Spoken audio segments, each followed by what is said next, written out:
Seasoned horror movie fans should know not to take any character, no matter how innocent they may seem, at face value, because there's always the chance, even the slightest chance, that they might actually be the secret killer hidden in plain sight. And yet, all of the following characters were all presented as meek, harmless, even affable or genuinely likable enough to fool us into believing them.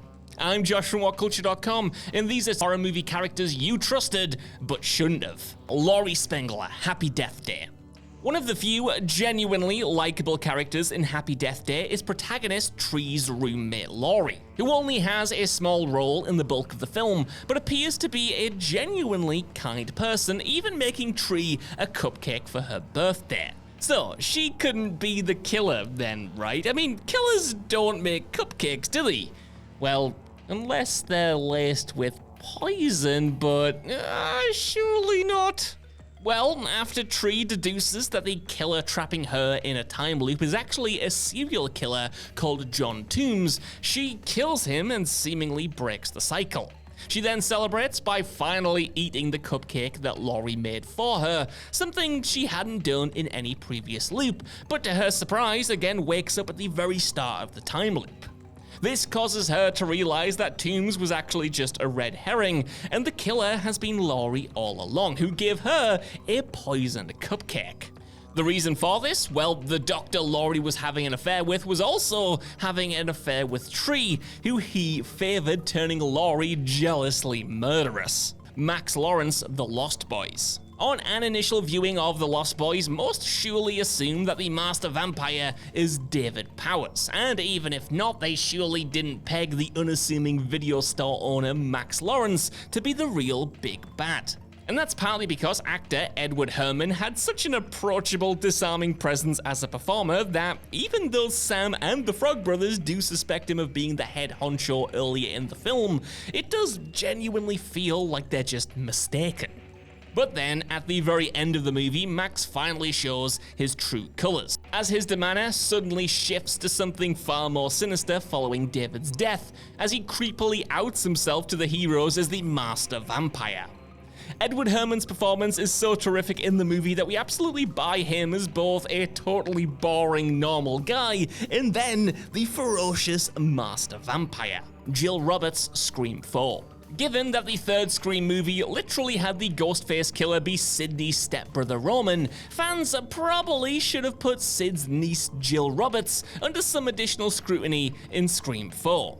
But with pre-release rumors indicating that Scream 4 was going to be a soft reboot of sorts for the franchise, it was easy to believe that Jill, who frankly had Final Girl written all over her, would basically be the new Sidney. And so suspicion was quite ingeniously cast away from her towards a glut of more likely suspects. Only for the third act to reveal that, indeed, Jill was one of the film's two Ghostface killers, and the primary one no less. It's a credit to Emma Roberts' performance that she's absolutely persuasive as both the vulnerable, pre-reveal Jill and her psychotic post-unmasking true self, and that both of the two sides of the character still feel of a piece with one another. All the same though, after Scream 3 flat out told us not to take Sid's relatives at face value, we probably should have known better than to trust that Jill wouldn't get stab happy. Luke Lerner, better watch out. Where horror movies are concerned, whoever expects the apparently imperiled child? Well, the Christmas-themed psychological horror Better Watch Out centers around a babysitter called Ashley who must defend a 12-year-old Luke and his friend Garrett from a home invasion. Garrett is apparently shot dead early on, but midway through the film, it's revealed to be one of the intruders, whereupon Ashley realizes that there was no home invasion at all, and the entire setup was a ploy orchestrated by Luke to rescue Ashley, who he has feelings for. At this point, Luke knocks Ashley out and he and Garrett both hold her and her boyfriend Ricky hostage in the house. The film ends with Luke framing Ashley's ex Jeremy for the deaths as his parents return home and alert the authorities, but Ashley is revealed to have survived Luke's attempt to kill her, suggesting she'll then alert the police to who the real killer is. Rose Armitage, get out. Rose Armitage did a frankly fantastic job of throwing suspicion off herself completely at the start of Get Out, given that the opening sequence shows her challenging a police officer who excessively quizzes her black boyfriend Chris. The audience then is led to believe that Rose will absolutely be on Chris's side. But once the proverbial hits the fan and Chris realizes he's in genuine danger at the hands of Rose's family, she too drops all pretenses. See, it isn't only her family who are kidnapping black men in order to hijack their bodies for their own nefarious purposes. In fact, Rose is totally in on it as well, and has effectively been dating victims to lure them to the family home and facilitate these kidnappings. As for why Rose pushed back against the cop, well, she didn't care about Chris at all. She actually wanted to avoid leaving a paper trail which could identify Chris's whereabouts. Edwin Predators. If Spider-Man 3 proved anything, it's that it's tough to take Topher Grace seriously as a murderous villain, which teed up his casting in 2010's Predators quite nicely.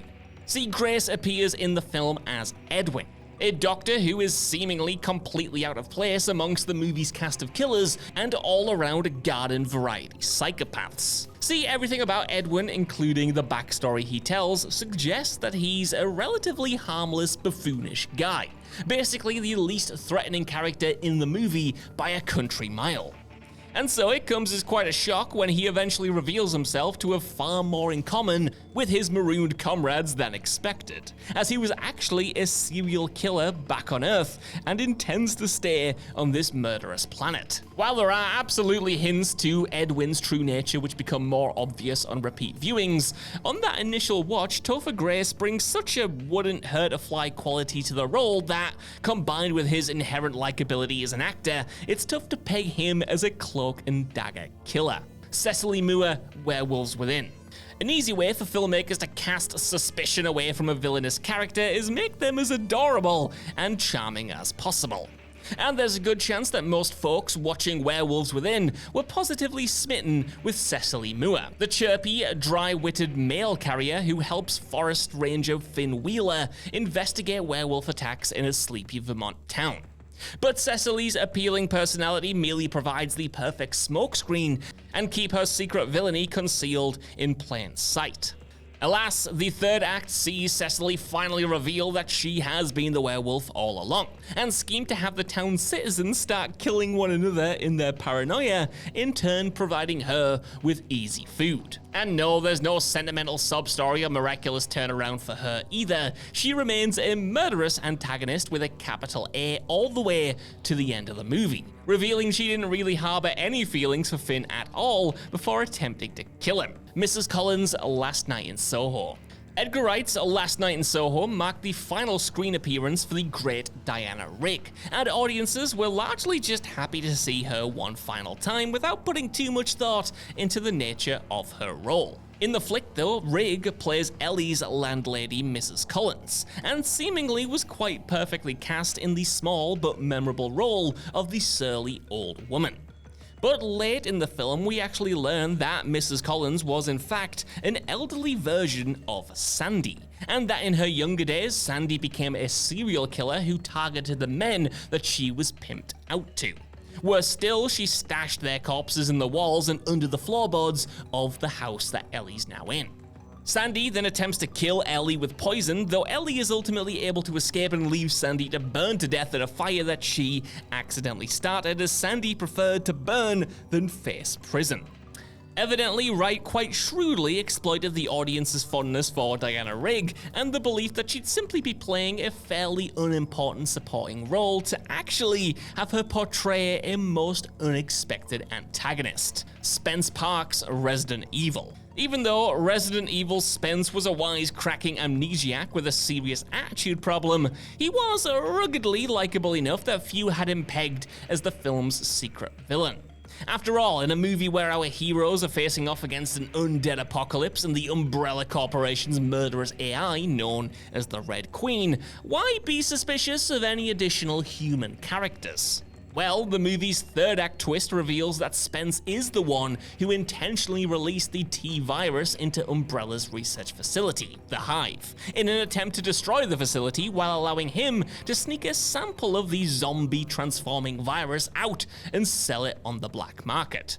Basically, Spence was responsible for the whole ass outbreak, and considering that his first name is literally one letter removed from Spencer, as in Oswell E. Spencer and the Spencer Mansion, the latter being the setting for the first game, and the former being one of the video game series' primary antagonists, his untrustworthiness probably should have been a little more obvious. All the same, he managed to effortlessly trick audiences with his handsomely snarky ways, and eventually got torn apart by a liquor for his trouble. Blair Lili unfriended. There's no upfront reason not to root for Unfriended's protagonist Blair Lili, who, along with her friends, is being terrorized by the ghost of her childhood best friend, Laura Barnes, who a year prior killed herself after an embarrassing video of her went viral. Laura soon starts using her supernatural abilities to kill off the friends one by one, all the while revealing their deepest, darkest secrets to one another. In Blair's case, Laura reveals that she cheated on her boyfriend with his best friend, which, yeah, while certainly a shoddy indication of her character, likely doesn't lead audiences to figure out the bigger reveal about Blair and why she's ultimately kind of a villainous character. See, ultimately Blair ends up getting both her boyfriend and the best friend killed while trying to save herself, before an extended version of the viral video reveals that Blair was the one who recorded it and in turn contributed to Laura's suicide. And it's at this point where most of all of the audience's sympathy for Blair evaporates, and when Laura attacks and presumably kills her in the movie's final moments, it's tough to feel that bad for her. Stephanie, VHS. The second short in horror anthology VHS Second Honeymoon revolves around married couple Sam and Stephanie, who find themselves being terrified by an apparent stranger while on a road trip. Things get especially eerie when the individual breaks into their hotel room and records themselves caressing Stephanie with a knife on her own camcorder. This seems like a purely straightforward scenario of a couple being terrorized by a random psycho, until the short climaxes with Sam being stabbed to death by the assailant. A quick flash of footage then shows the killer, a woman, making out with Stephanie, revealing them to be lovers and murderers. This was, however, slyly hinted at earlier in the short when Sam and Stephanie used a fortune-telling machine which claimed that she would be reunited with a loved one soon. We as viewers likely expected this to foreshadow her imminent demise at the stalker's hands, but of course, it was actually nodding towards her twisted secret relationship with a murderer. Dr. Norman Spencer, What Lies Beneath. The jaw-dropping plot twist at the end of What Lies Beneath plays quite brilliantly off our collective fondness for Harrison Ford, and the fact he almost never plays an outright villain on screen. Ford stars as successful professor Dr. Norman Spencer, all while his wife Claire, played by Michelle Pfeiffer, comes to believe that their home is being plagued by the supernatural presence of a missing woman, Madison Elizabeth Frank, played by Amber Valletta. Even when it's revealed that Norman had an affair with Madison and she later died, audiences couldn't be blamed for believing Norman when he claims that she killed herself after he ended the affair, and in a panic he disposed of the body. Ford's just that damn charming, and even when he's playing a character as evidently flawed as this, but the penny eventually drops when, instead of confessing as agreed, Norman drugs Claire and attempts to drown her in the bathtub, while admitting that he murdered Madison after she threatened to tell the college's dean about their affair. That's a lot. And yet director Robert Zemeckis is so perfectly exploiting viewers' willingness to give Harrison Ford the benefit of the doubt. Megan, Dog Soldiers.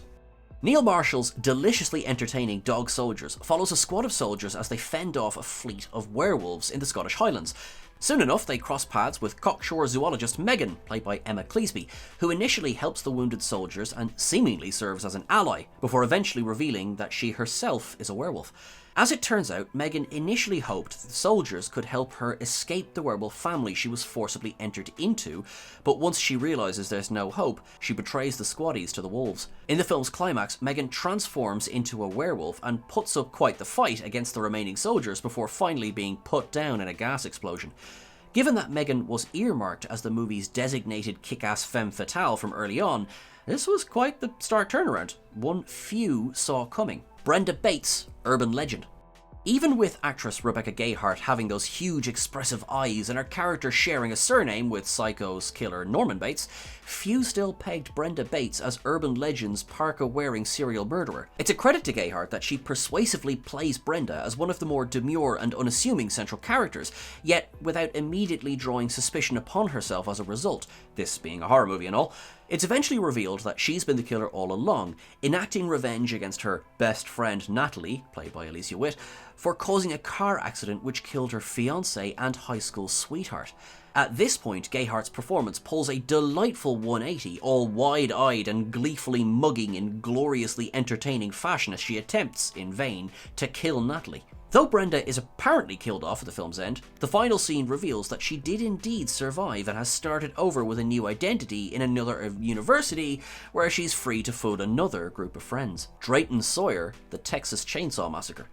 While horror fans have been long trained to be immediately suspicious of gas station attendants, the original Texas Chainsaw Massacre gets something of an exemption given that it's widely credited with originating the trope. Early in the film, Sally, played by Marilyn Burns, and her pals stop at the Last Chance gas station, where the proprietor, played by Jim Cito, warns the youngsters about heading to an abandoned nearby house owned by Sally's family, instead trying to convince them to chow down on some of his barbecue. And honestly, as gas station owners in horror movies go, this guy doesn't seem that off. At least until a terrified Sally runs to the gas station later on after an encounter with Leatherface, played by the legendary Gunnar Hansen, and he reveals his true colours, beating Sally and bringing her to the Sawyer family, that is, his family, to be killed. Sally eventually escapes, of course, but the proprietor also survives the events of the movie, going on to be formally identified as Drayton Sawyer in the Texas Chainsaw Massacre 2, where he ultimately dies. Mandy Lane, all the boys love Mandy Lane. The entire point of All the Boys Love Mandy Lane is that nobody watching the movie, nor any of the characters in the movie, would ever suspect the beautiful Mandy, played by Amber Heard, of being a deranged killer. Mandy has Final Girl written all over her from the jump, and yet it turns out that her seemingly affable personality was all a front, and she has been the driving force behind the killings, which were carried out by her apparent best friend Emmett, played by Michael Welch. But it gets better. Mandy then informs Emmett that she has no intention of following through on their suicide pact, given that she believes Emmett only agreed to the killings in order to win her romantic favour. Mandy then kills Emmett, effectively framing him as the only killer, while she, resuming her guise of a cute, innocent young woman, is one of the massacre's only two survivors. The other, the oblivious, kindly ranch hand Garth, played by Anson Mount, who helpfully serves as her alibi. Dennis, Housebound. Terrific New Zealand horror comedy Housebound revolves around a troubled woman, Kylie Bucknell, played by Morgana O'Reilly, who is held under house arrest for attempted robbery, just as said house appears to become a hub for paranormal activity. As part of her sentence, Kylie has to meet with a counsellor, Dennis, played by Cameron Rhodes, who is initially presented as an extremely foppish and harmless sort, someone you'd expect to be a victim rather than a perpetrator.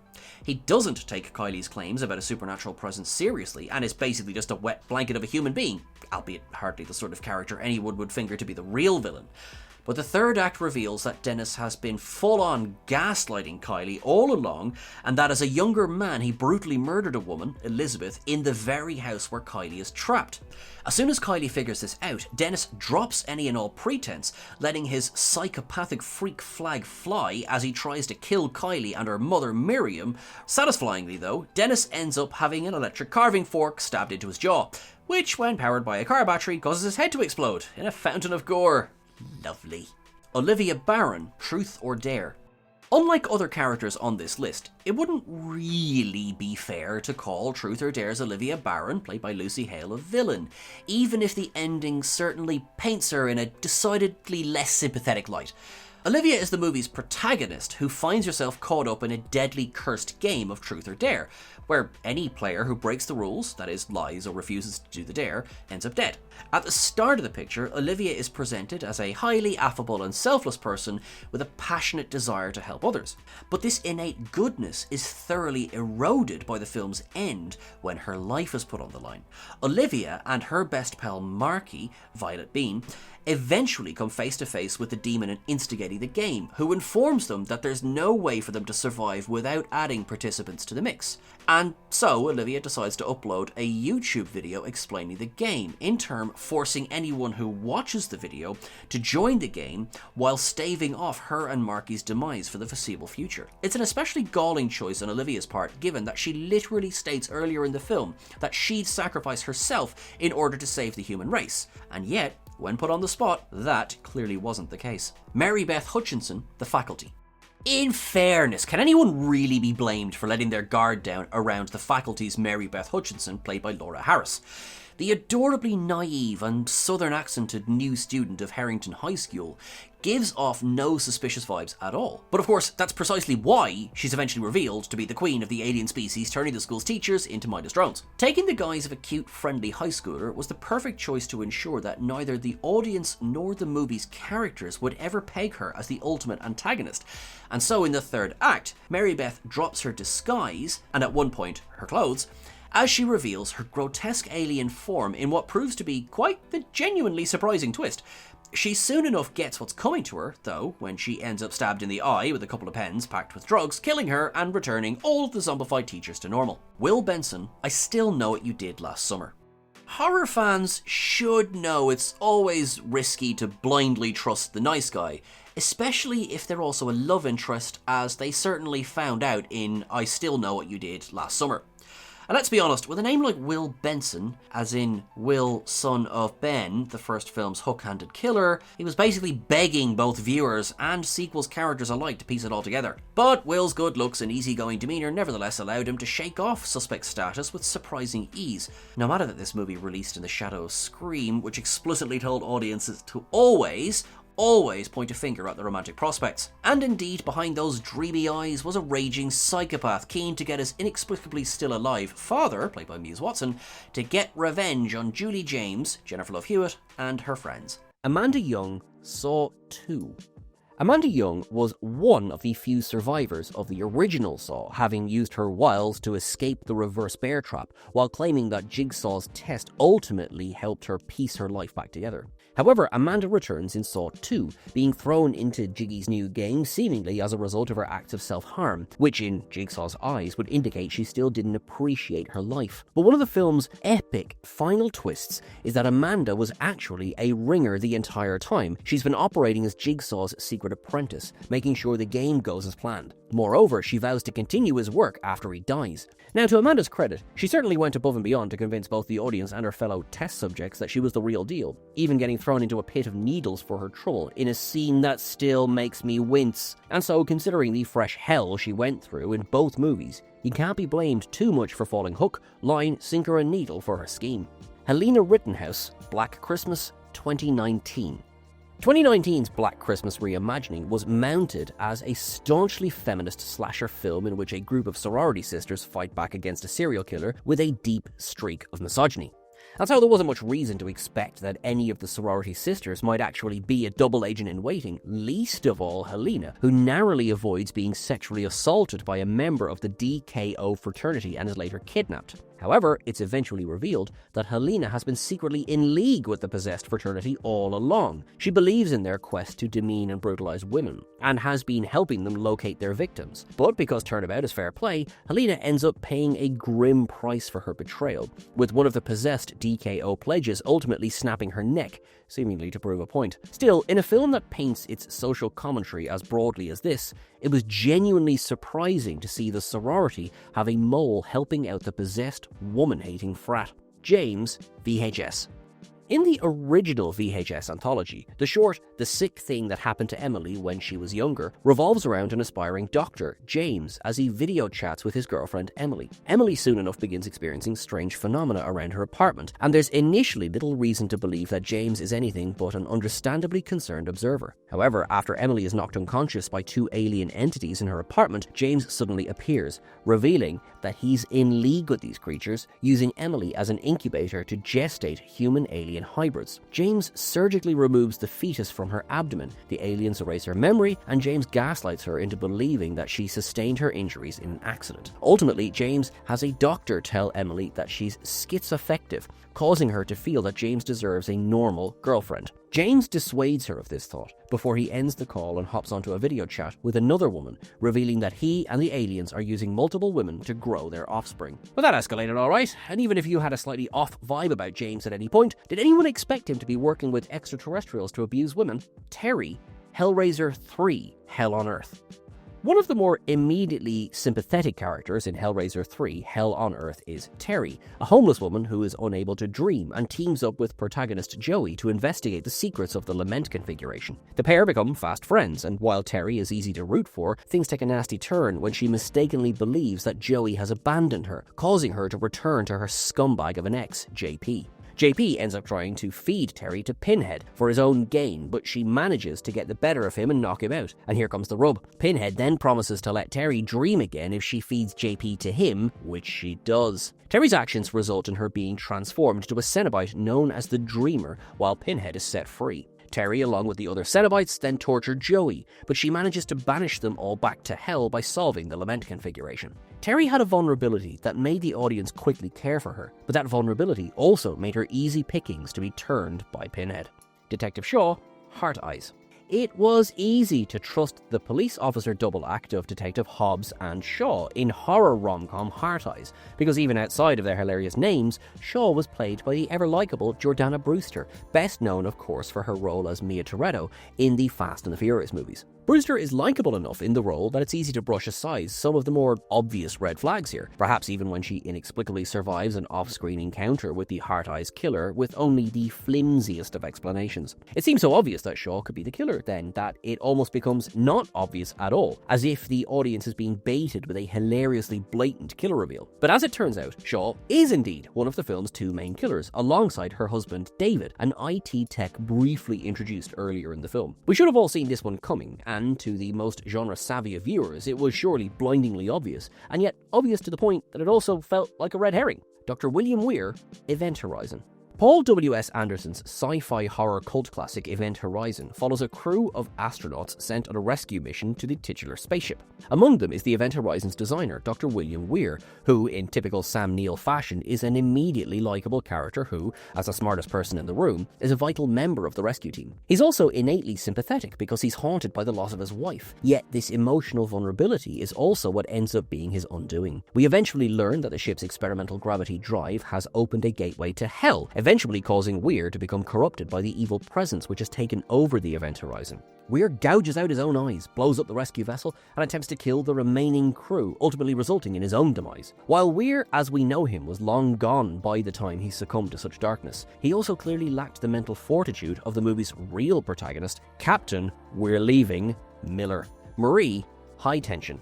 At this stage, this has turned up so many times on these lists that if you did trust her going into the film, that's on you. It's virtually impossible for audiences to suspect High Tension's real villain because the movie goes so unfairly out of its way to throw us all off the scent. If taken at immediate face value, the film follows two female students, Marie and Alexia, as they're doggedly pursued by a serial killer. There's no reason to doubt the reality with which they're being presented until the third act twist reveals that Marie has actually been the killer the entire time, and we've only seen the story unfold from her dissociated perspective, where she's imagined another figure committing the brutal acts instead. As plot twists go, it's undeniably unexpected, and yet creates such a logical pile-up that many have criticised it for being a cheap, untelegraphed rug pull deployed largely for shock value. We as viewers had no reason to question Marie as we saw her, so of course we never expected her to be the murderous psychopath. Feel contrived? Little bit. Crispian Davidson, You're Next. Adam Wingard's You're Next does a stellar job of making us root for Erin and her boyfriend Crispian from the jump.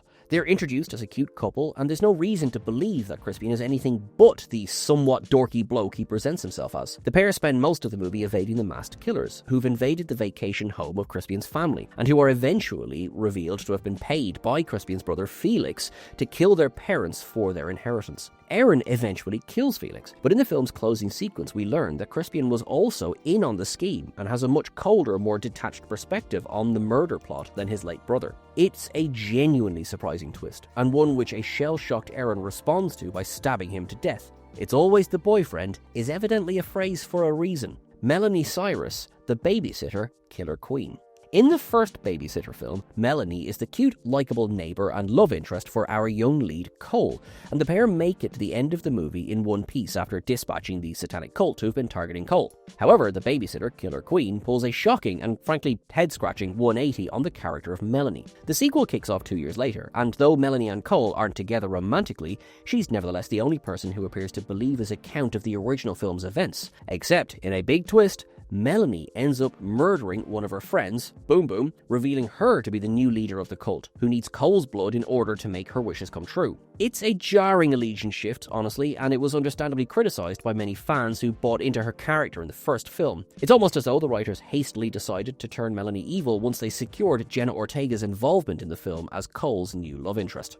Carter Burke, Aliens. And finally, an entry that's going to rustle some feathers now, because this one will depend on somewhat how old you are. Though Aliens' Weyland-Yutani stooge, Carter Burke, is often held up as one of the most detestable characters in horror movie history, and many would suggest as much was obvious from his first moment of screen time, that's not necessarily true if you'd seen much of Reiser's work prior to watching Aliens. After all, at the time of Aliens' release, Paul Reiser was known primarily as a stand-up comedian, and for his memorable roles in comedies such as Diner, Beverly Hills Cop, and Oddjobs. In fact, Reiser believes that James Cameron cast him in Aliens precisely because of this, taking a well-liked, charming actor known for playing affable characters and having them play totally against type. Granted, it doesn't take too long before even the most optimistic audience members' conception of Burke erodes, but even so, within the context of Reiser's career, when he starred in the film, Burke's villainy wasn't always dead obvious from the start.